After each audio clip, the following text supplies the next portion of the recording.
Hi everyone, Officer Potak. Hi, it's Officer Best. How is everybody today? Hope you're all well.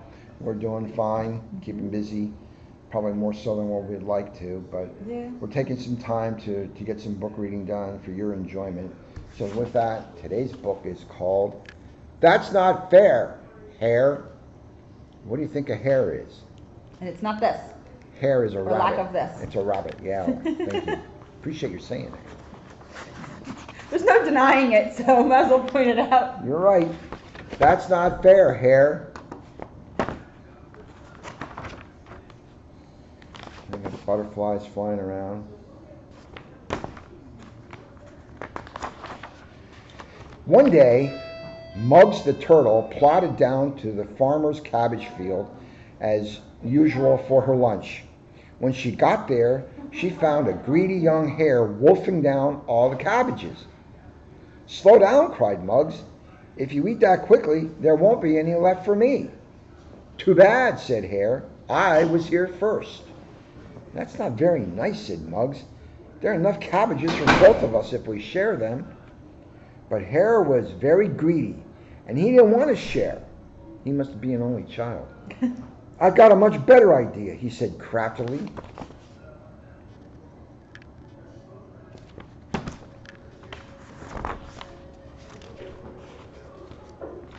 "Let's have a race," said Hare.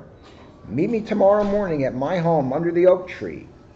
The first one to reach the farmer's field is the winner and gets to eat all the cabbages."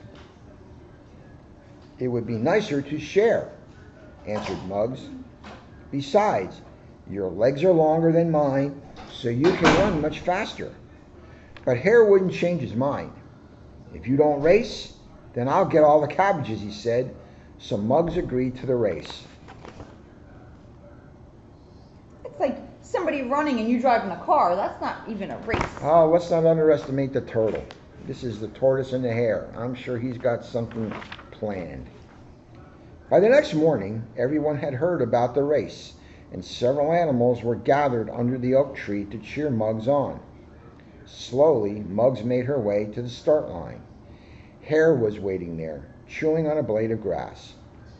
"Hurry up, Speedy, or we'll be racing by moonlight," he taunted. Rabbit started them off. "Ready, set, go!"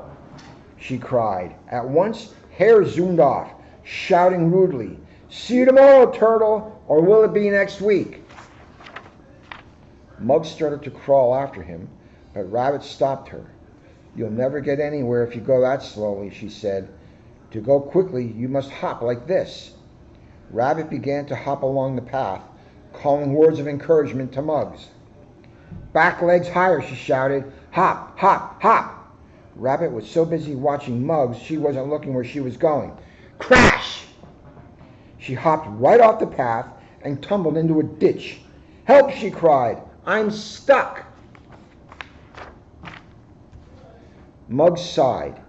She didn't really have time to stop, but Rabbit was only trying to help, and Muggs couldn't leave her in the ditch. Carefully, she plodded over to the edge and reached for Rabbit's paw. Muggs pulled and tugged and tugged and pulled, and at last, Rabbit was able to climb safely back onto the path.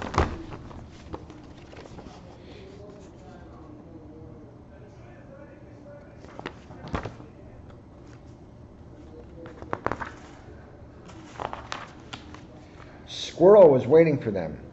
"You'll never win the race if you keep stopping," he chattered. "Running is easy. Follow me and I'll show you what to do." Squirrel scampered along, calling behind him, "Skip, skip, skip." But he wasn't watching where he was going. Bang! He tripped over a tree root and landed in a thorn bush. "Ouch!" he cried. "I'm stuck."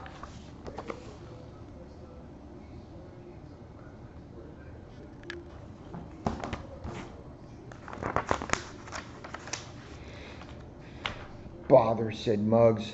The thorns didn't worry her, not with her hard shell, but helping Squirrel was going to hold her up even more.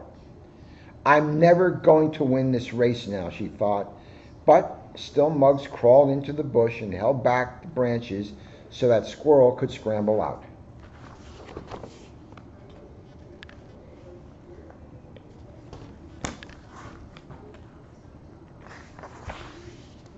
Slowly, Muggs plodded back to the path. "Hop," called Rabbit encouragingly. "Hop, hop, hop." "No, skip," shouted Squirrel. "Skip, skip, skip." Muggs didn't think she would win the race, but she wasn't going to give up yet. While Rabbit and Squirrel argued, she trudged through the woods as fast as her legs would carry her. When she reached the edge of the trees, Muggs could hardly believe her eyes. There she saw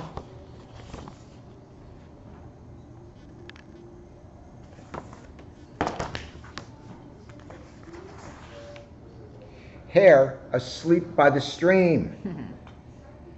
Rabbit and Squirrel stopped arguing. "Hooray," they cheered. "You can do it. You could still win the race." Muggs walked steadily on. She crept past sleeping Hare and over the bridge. It was only a little bit further to the farmer's cabbage field. Muggs could smell those cabbages. She was almost there when... What do you think? Do you think Rabbit woke up? I'm kind of rooting for the turtle. Rabbit and Squirrel cheered so loudly, they woke Hare up. Quickly, he scrambled to his paws and overtook Muggs just before she reached the cabbage field.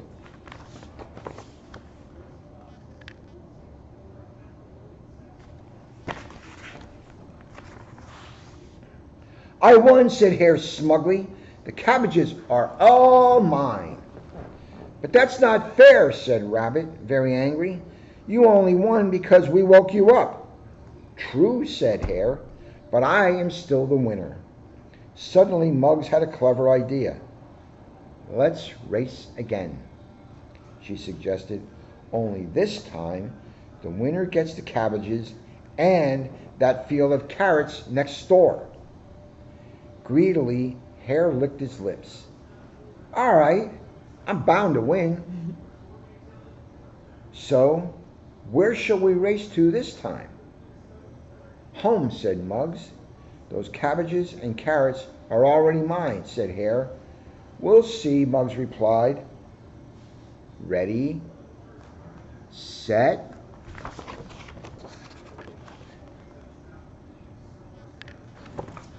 there's a fine line between confidence and arrogance." Oh, yes. "Go!" "I won," said Muggs, pulling her legs into her shell, and she had, because she was already home.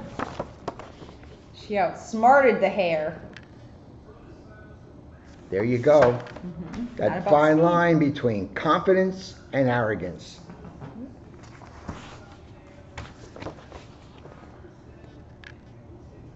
There's the cabbage patch with the butterflies. And that's not fair, Hare. Lesson learned. Lesson learned. The bigger and the faster don't always win. That's right. All right. That's right. Well, we hope you enjoyed our book. And we want to thank you for reading with us. And we got to remind you to chalk your walk. The weather's getting really nice. Get out there and do some really nice designs and let us know you're out there. Look at Officer Potak's chalk drawings that are out there, especially along the Walnut Street Bridge by St. John Street. She's got a lot of good stuff going on there. She's sending a lot of messages out. If you look sometimes along the Caddy Park and some of Officer Potak's balloons, we've actually posed holding on to her balloons. We'll have to put more of those out now that it rained. Right. And just wait because we have a new bridge we're going to go do. We're just waiting for it to be done. I'm sure we can all figure out where that is. We're all waiting for that bridge to be done. Yes. And when you're out getting your exercise and chalking, find Flat Pat. He's out there. And if you want to know why he's flat, go up to Sheckler. You'll see exactly why he's flat. And we're up there every Tuesday morning. So come for food distribution. So come on by. That's a great event that the school district provides. Just come on up, open your trunk, they'll load you up. And the school wants everybody to know, This is for any family in Catasauqua that has children between 0 and 18 years old. Right. Any children of Catasauqua can come up and get food. Their parents can come up. If your parents are not available, you're not home, you could send your kids up to walk and we'll accommodate them. They also deliver to some houses that are not able to have transportation. So Right. any family in the school district of Catasauqua between 0 and 18 years old with children, they can come get the free food on Tuesdays. So if you do come up there and you see Officer Potak and I, we also hand out chalk and we hand out our flyers, just as reminders to everybody. So come by, let us know if you do need chalk. You can let either one of us Yep. know, post something on our Facebook page, or call the police department and let us know that you need chalk. We'll deliver it for you. North Caddy is the same way. They have an abundance of chalk that we've given them, and they are more than willing to be able to share it with anybody that asks. So that's all you have to do. So having said that, we ask you all to continue to stay well. By now, school should all be finished with your online learning, your distance or remote learning, or whatever you want to call it. I'm sure that all the parents are happy about that. Yeah. So make sure that you get out there now, enjoy the summer as best you can. Hopefully this COVID-19 and our quarantines and stay-at-home orders and everything else that has caused so much changes for all of us is going to be changing in a more favorable way for us, and make things a little bit simpler. Nothing will ever be normal again. No. I don't want to say that there's going to be a new normal, but there definitely is going to be changes in lifestyle that we're all going to have to get used to. So having said that, please stay well, stay safe. If there's anything that either one of us can do, please reach out and let us know. And after you get off the phone, wash your hands. Bye.